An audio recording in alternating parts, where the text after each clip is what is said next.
There is a book that I've heard of that I'm probably never going to read. The book is titled Ordinary Men, and it follows a group of men, ordinary men, in Germany in the 1930s, during the time of World War II and the rise of Nazi Germany.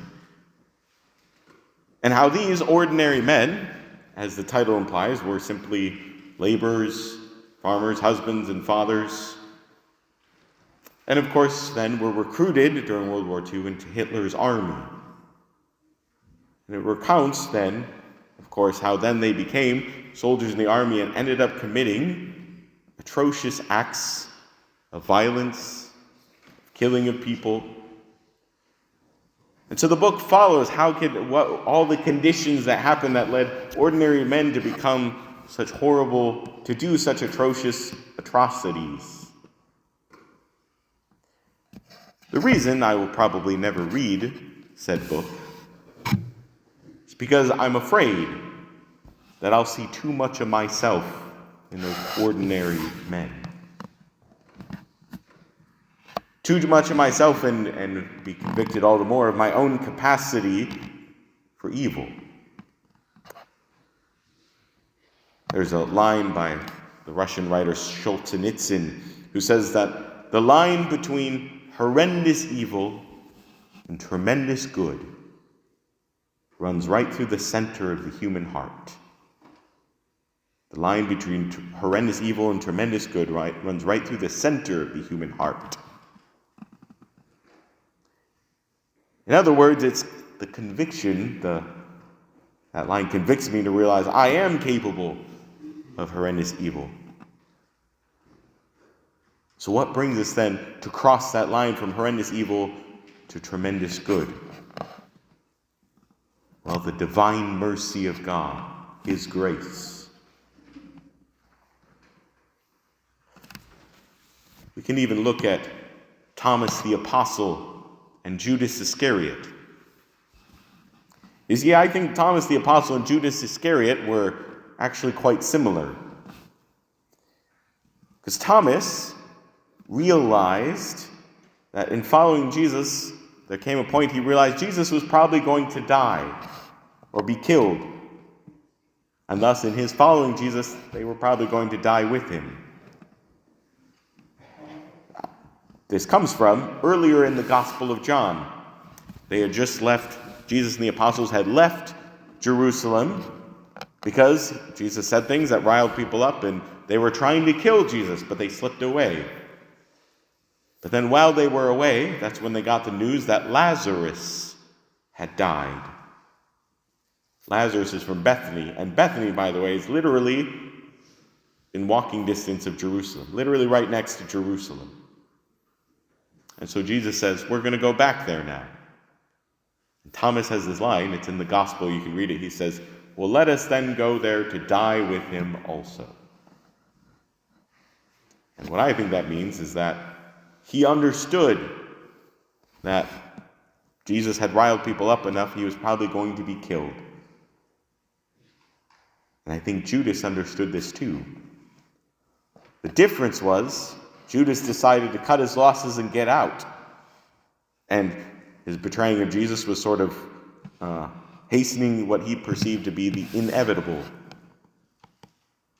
The difference was, though, is that Thomas was stubbornly faithful. That he, sort of with a grim realization, decided to stick with Jesus even though it meant his own death. That stubborn faithfulness. And so it's for us, what keeps us then from being a Judas or what keeps us from being a Judas and being a Thomas instead? Well, that divine mercy of Jesus, stubbornly sticking with him and trusting in him, even when we can't see where this is all going. See, sometimes standing up here as a priest, could be easy for me to think, well, I got the fancy clothes, I tell you how to live your life and tell you all about Jesus, and therefore I'm better than you. But no. It's recognizing, like I said before, that had there been different circumstances in my life, I perhaps could have committed great evils. That it's only by the grace of God that we are where we are today, that any of you are here in church. You see, I didn't choose the family I was born in. It was God who set those circumstances, and it was God who sent certain people in my life to teach me certain things about Christ and the gospel, to give me the place and the space to cultivate certain gifts. All the divine mercy of God. You see, everything that we have and are is sheer total undeserved gift from God. This is his divine mercy. The only reason I stand up before you as a priest is because the divine mercy of God has touched our life. The only reason you're in the pews is because somehow the divine mercy of God has touched your life. It's that divine mercy unfolding that crosses the line from the capacity, the possibility from terrible sins to tremendous good, to saintliness. But it's not just for us simply to receive that divine mercy, but then we're also invited to be participants of that divine mercy. Participate in that divine mercy. How? By living it in the world. And the church gives us a very handy-dandy, nifty little list called the works of mercy. The corporal works of mercy and the spiritual works of mercy. Corporal works of mercy, attending the needs of others, their bodily, physical needs, things like feed the hungry, give drink to the thirsty, clothe the naked, visit the imprisoned, shelter the homeless, visit the sick, and bury the dead. But also the sometimes lesser known spiritual works of mercy. Admonish the sinner, instruct the ignorant, counsel the doubtful, comfort the sorrowful, bear wrongs patiently, forgive all injuries, and pray. Pray for the living and the dead. But when we look out at the world and see the tremendous evils, the war raging in Ukraine, and Israel and Gaza, human rights violations, disruption in Haiti, and even in our own homeland, the crime reports, the things we read in the news, we may think, well, what good is a small act of kindness that I do? Sure, I can give a cup of water to someone who's thirsty, but what good does that do for the evil of the world? Well, Jesus says it does much more than we realize. You see, how his grace, how his mercy works, it's like if you were given a credit card and said, for every $100 that you spend on somebody else, you'll receive $1,000 in your bank account. And if someone was told that, I don't know about you, but I'd be like, well, heck, let's go to the restaurant, everyone, we're going to the club, and all meals are on me, all drinks on me. Spend that $100 because you're receiving $1,000 in return. And that's, in a way, how God's mercy and grace works. These small acts of kindness that we do in the name of Christ, he takes and multiplies. It's like the loaves and the fishes. The little good we do that we place in his hands, he can use to effect so much more. Because then, if you will, that $1,000 that he deposits in my bank account for some small act that I do, then that can then be extended and applied, that we can offer our acts of charity, our works of mercy, as prayer for others as well. My little care for this homeless person, or this little thing I do for this, that, or the other thing, to help someone. I can also offer that as prayer for someone I know who's struggling. That not just to benefit that person, but then the Lord can use that to multiply that, to help the lives of others. These ripple effects that we won't fully understand or see in this life.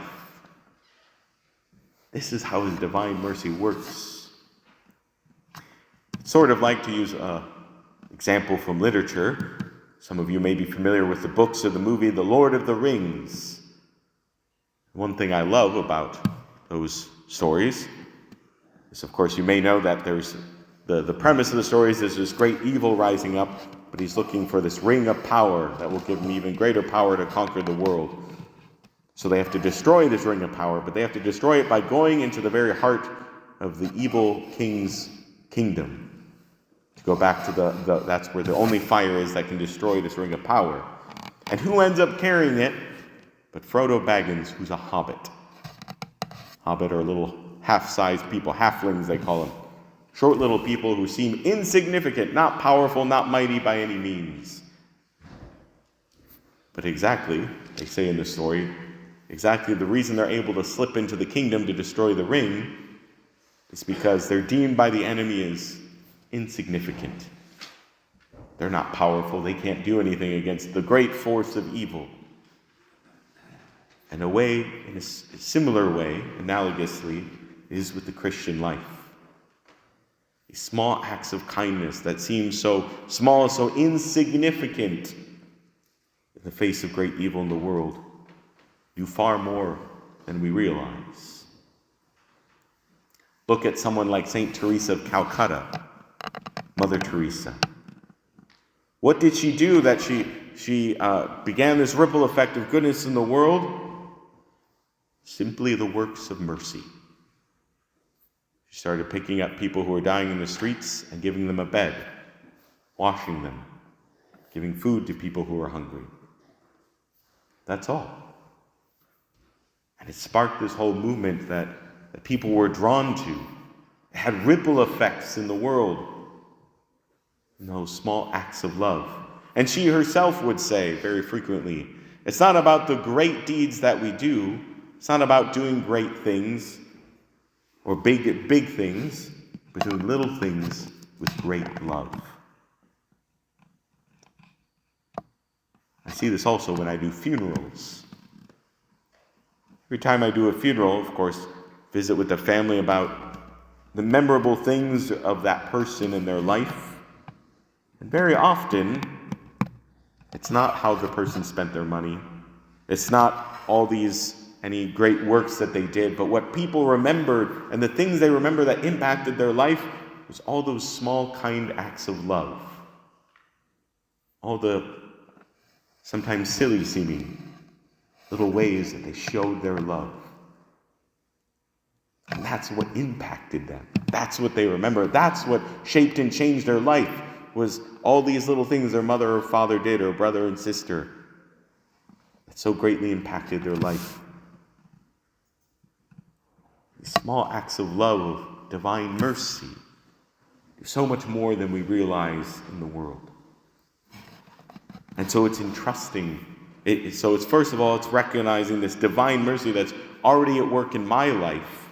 Everything I have and am is sheer, total, undeserved gift from God. Especially if I start thinking I'm better than someone else, or I'm prideful, or start to judge others, to be reminded of that. I'm only where I am by the grace and mercy of God. But secondly, then, to live that mercy. And entrust those small acts of mercy and kindness into the hands of Christ. To recognize that in his hands, it can do such a greater good, more than we realize. St. Faustina's Divine Mercy image has inscribed on it the words, Jesus, I trust in you.